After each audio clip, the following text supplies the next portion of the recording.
경복궁 서울 겨울여행 코스 추천. 1395년에 창건된 조선왕조의 법궁 경복궁. 서울 겨울여행 코스로 어떤 매력이 있을지 한번 가보실게요.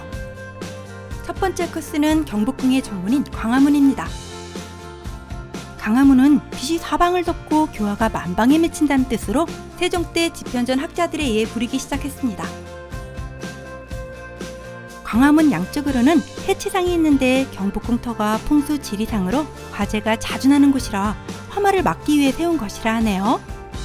광화문에는 3개의 문이 있는데 가운데 문은 임금이 드나드는 문, 오른쪽 문은 문신, 왼쪽 문은 무신이 드나드는 문이라고 합니다. 들어가는 통로의 천장에는 상징적인 동물 그림들이 그려져 있습니다. 수문장 교대의식은 10시, 14시에, 파수의식은 11시, 13시에 행해집니다. 이 장면은 11시의 파수의식입니다. 수문장 교대의식이 좀 더 볼거리가 많은 듯하니 10시, 14시에 맞춰서 가세요. 파수의식이란 적간이라고 하는 파수 군사의 복장을 점검하며 문제가 있었던 자를 확인하는 의식으로 약 10분간 진행됩니다. 복장도 멋있고 절도 있는 동작과 구령 멋있게 잘 봤습니다. 광화문을 지나오면 근정전 앞 둘째 문 흑내문이 보입니다. 조선 총독부 건물을 짓기 위해 헐어낸 것을 정부에서 총독부 건물을 헐어내고 1997년 복원하기 시작하여 2001년 10월 준공한 곳입니다. 정문으로 올라가는 계단에 답도라는 조성물이 있습니다. 이 답도 위로 임금님의 가마가 지나갑니다. 가운데 문양은 2마리의 봉황인데 봉이 수컷, 황이 암컷을 뜻하며 왕실의 권위를 나타내는 문양이라고 합니다. 흑내문을 들어서면 보이는 다리가 영재교입니다. 금천이 흘러 입거라는 신하들이 마음을 싣고 애군을 물리치는 역할이었다네요. 풍수 지리상 배산임수 실현하는 물길로 목조 건물인 궁궐에 불이 났을 경우 가까운 곳에 방아수를 둔다는 실용성의 측면이 있다네요. 영재교 곳곳에 엎드려 있는 동물상은 철록이라고 하며 사악한 기운을 물리치며 혀를 내밀고 있어서 메롱철록이라고 한다네요. 역대 국왕의 즉위식을 거행하는 조선 왕실을 상징하는 근정전입니다. 1867년 흥성대원군에 의해 재건된 국내 최대 목조 건물입니다. 처마 끝의 아름다움은 조선 건축기술의 정수를 보여주네요. 이 돌은 24개가 있는 풍계석으로 조정의 신하들이 모였을 때 문무관이 신분에 따라 서 있는 자리를 표시한 돌 풍계석입니다. 근정전 앞에는 커다란 돌로 쌓아 만든 월대가 있고 이 월대의 모서리에는 동물 조각상들이 있습니다. 근정전 내부에는 정중앙에 어자가 있고 1월 오봉도가 그려진 병풍의 모습이 화려합니다. 근정전 천장에는 발톱이 7개인 7조령이 새겨져 있습니다. 5조령은 왕을, 7조령은 황제를 뜻하는데 흥성대원군이 경복궁을 복원하면서 자신의 아들 고종이 청나라 황제와 견주길 바란 뜻이라네요. 경복궁에서 제일 유명하고 아름다운 건축물 중 하나인 경회루입니다. 경회루는 큰 연회를 베풀거나 외국의 사신을 접대하던 공식적인 장소입니다. 서쪽으로는 인왕산, 동쪽으로는 궁궐의 아름다운 경관을 볼 수 있는 곳입니다. 연못에 비추어진 경회루와 나무들의 모습이 장관을 이루네요. 경회루와 관련된 일화로 조선시대 연산군이 흥청이라는 기생들을 모아놓고 경회루에서 술잔치를 벌이던 것이 돈이나 물건 따위를 함부로 마구 써버린다는 단어 흥청망청이 유래되었다고 합니다.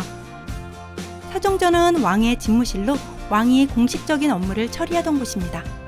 사정전 앞에는 앙부일구가 있습니다. 사정전 내부에는 2마리의 용이 구름 속에서 꿈틀대는 울룡도가 벽화에 그려져 있었으나 2001년 초 보존 처리를 위해 떼어내서 별도 보관하고 있어 지금은 찾아볼 수가 없다고 합니다. 천정은 우물천정의 단천 문양이 화려하고 아름답네요. 교태전은 왕비가 거주하면서 궁한 생활을 총지휘하던 곳입니다. 왠지 낯익은 기운이 스멀스멀 나는 게 제가 전생에 머물던 아름다운 곳 앞에서 죄송합니다. 교태전 뒷뜰에는 아름답게 꾸며진 아미산의 굴뚝이 있습니다. 평생 궁궐에서 제약이 많은 외로운 삶을 살아야 하는 왕비를 위한 배려 공간으로 4개의 굴뚝에 하악, 봉황, 소나무, 매화 등의 무늬가 조화롭게 배치되어 있습니다. 고종 즉위에 결정적 기여를 한 헌종의 어머니 신정왕후 조대비를 위해 보답으로 흥성대원군이 궁안에 지은 곳 자경전입니다. 자경전 뒤편 보물 810호 십장생 굴뚝이 있습니다. 자경전 십상생 굴뚝은 화과, 불가사리, 벽사상 등을 배치하여 악기를 맡고 장수를 기원하는 벽사의 의미를 담았다고 하네요. 왕과 왕의 가족들이 휴식을 취하던 장소 향원정입니다. 이날 방문했을 때도 아직 복원 공사 중이었네요.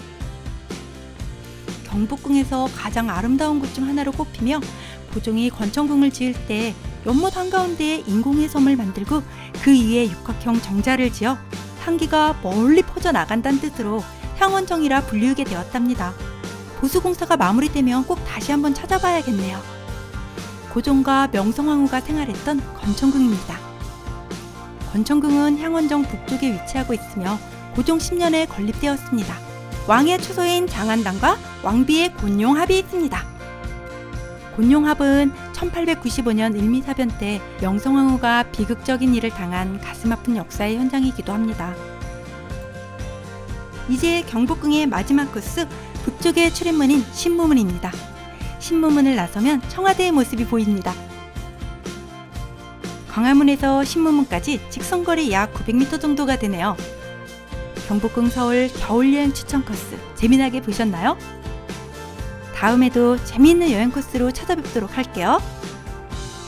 영상이 유익하셨다면 좋아요와 구독 부탁드려요.